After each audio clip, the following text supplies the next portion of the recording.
Hallelujah, praise the lord. প্ৰভু পিতা, খুদাবান পিতা, মই ধন্যবাদ দিছোঁ প্ৰভু। তুমি আমাক নানা ক্লেশৰ পৰা, সংকটৰ পৰা, বেমাৰ আজাৰ পৰা, দুখ দৰিদ্ৰতা, অকাল মহামাৰীৰ পৰা, মৃত্যুৰ পৰা, দুৰ্ঘটনাৰ পৰা পৰিত্ৰাণ কৰিলে আমাক নতুন এটা সুন্দৰ দিন দিলা। তাৰ নিমিত্তে তোমাক ধন্যবাদ দিছোঁ প্ৰভু। এই সময়ত তোমাৰ উপস্থিত বহিব পাৰিছোঁ, তাৰ নিমিত্তে তোমাক ধন্যবাদ দিছোঁ প্ৰভু। পিতা, এই মুহূৰ্তত যি বাক্যবিলাক ক'বলৈ লৈছোঁ সকলোতে যেন তোমাৰ আশীৰ্বাদ দিয়া প্ৰভু। তাৰ নিমিত্তে তোমাক ধন্যবাদ দিছোঁ। তুমি এই প্ৰাৰ্থনা হ'লে গ্ৰহণ কৰিলা। আজি প্ৰাৰ্থনা তোমাৰ পুত্ৰ যীশু খ্ৰীষ্টৰ নামত কৰিছোঁ, আমেন। আজি বাক্যত কৈছে, আপোনাৰ মুখক কণ্ট্ৰল কৰিবলৈ শিকক। কিমান মানুহে বিশ্বাস কৰে যে যীশু ঈশ্বৰৰ পুত্ৰ হয়। কি আপুনি বিশ্বাস কৰেনে? যীশুখ্ৰীষ্ট আপোনাৰ কাৰণে মৰিলে, আপোনাৰ কাৰণে কুচকাঠত উঠিলে, মৰিলে, কোব খালে আৰু 3 দিনৰ দিনা মৰাৰ পৰা জিন্দা হৈ উঠিলে, স্বৰ্গলৈ উঠি গ'ল আৰু শেষৰ দিনা আকৌ আহিব। তেওঁৱেই জগতৰ ন্যায় কৰিব। যীশুখ্ৰীষ্টই ৰেপচাত আপোনাক উঠুৱাই লৈ যাব। যীশুৱে মহা ক্লেশত আহিব, আপোনাক বচাব। কিমান মানুহে বিশ্বাস কৰে যে যীশুখ্ৰীষ্ট উদ্ধাৰকৰ্তা হয়। হালেলুয়া। যদি আপুনি ভাবিছে যে যীশু উদ্ধাৰকৰ্তা হয়, আপুনি যদি ঘৰত বহি থাকে, একো নকয়, মুখেৰে ক'ব লাগিব, যীশু মোৰ উদ্ধাৰকৰ্তা হয়, যীশুখ্ৰীষ্ট মোৰ প্ৰভু হয়, যীশু যি মোৰ কাৰণে মৰিলে। আপুনি নিজ মুখেৰে কি কৰিলে? স্বীকাৰ কৰিলে। আপুনি উদ্ধাৰ, মুক্তি, সুস্থ আশীৰ্বাদ আপুনি পালে, কিয়নো আপোনাৰ মুখেৰে ক'লে, মুখেৰে স্বীকাৰ কৰা। সেইকাৰণে আপুনি যিকোনো কথা মুখেৰে কয়, আপুনি সতৰ্ক হওক, কিয়নো শয়তানো আপোনাৰ মুখেৰে কাম কৰাব বিচাৰে, কথা ক'ব বিচাৰে। বাক্যত লিখিছে, মঠি 16:21-22-23 পদত, সেই সময়ৰ পৰা যীশুৱে তেওঁ শিষ্যবিলাকক দেখুৱাবলৈ ধৰিলে যে তেওঁ জেৰুজালেমলৈ গৈ বৃদ্ধ লোক, প্ৰধান পুৰোহিত আৰু অধ্যাপকসকলৰ পৰা অনেক দুখভোগ পায় আৰু মৃত্যুভোগ কৰি 3 দিনৰ দিনা পুনৰাই উঠিব লাগিব। তেতিয়া পিতৰে তেওঁক এফুলেকৈ নি অনুযোগ কৰিব ধৰিলে বোলে, হে প্ৰভু, ঈশ্বৰে আপোনাক দয়া কৰক, হে আপোনালৈ কেতিয়াও নঘটিব।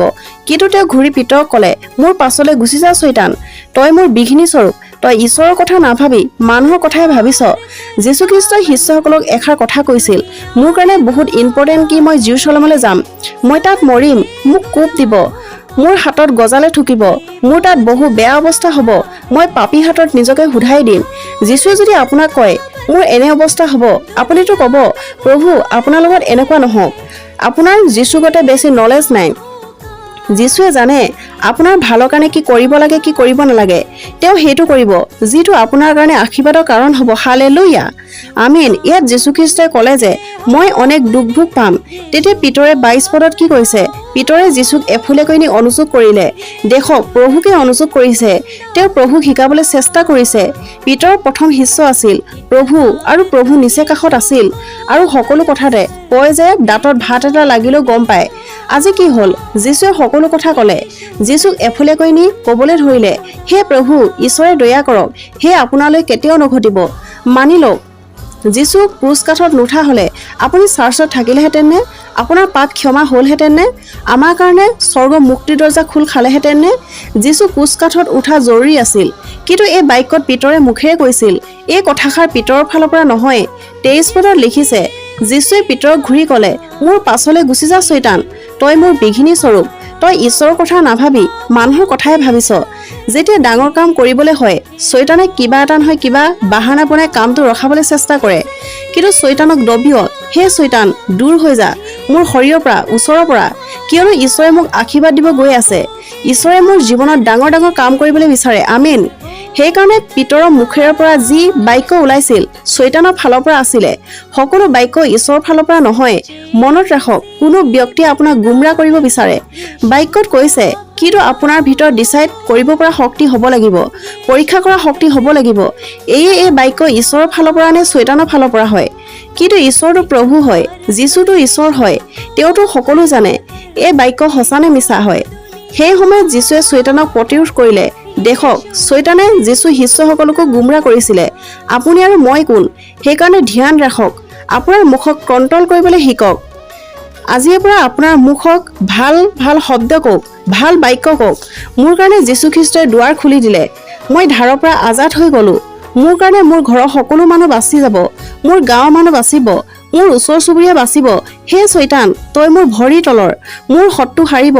যীশুৰ নামত মোৰ বিৰোধী মোৰ ৰাস্তা এৰি থৈ যাব, কিয়নো মোৰ ঈশ্বৰ মোৰ লগত আছে। হালেলুয়া। আপোনাৰ মুখতে জীৱন, আপোনাৰ কাৰণে কাণে শুনে, চকুৱে দেখে। যেতিয়া আপোনাৰ মুখে কথা কয়, আপুনি ধ্যান দিব লাগে। বাক্যত লিখিছে, ভাল মানুহে ভাল ভঁৰালৰ পৰা ভাল দ্ৰব্য উলিয়ায়, বেয়া মানুহে বেয়া ভঁৰালৰ পৰা বেয়া দ্ৰব্য উলিয়ায়। যি মানুহে কয় তাকে দাব, আপুনি তাৰ ফালৰ পৰাই তাক জানিব। মোৰ প্ৰিয়সকল, আজি আপুনি সংকল্প কৰক, মই সঁচাই ৰাতিপুৱা উঠি এইটোকে ক'ম, মই সকলোতকৈ ধুনীয়া হয়। যি আপোনাৰ ঘৰত বেমাৰ হৈ আছে তাক হাতত ধৰি ক'ব, তোমাক কোনে কৈছে তুমি বেমাৰী হয়? যীশুৱে তোমাৰ কাৰণে কোব খালে, তুমি সুস্থ হয়।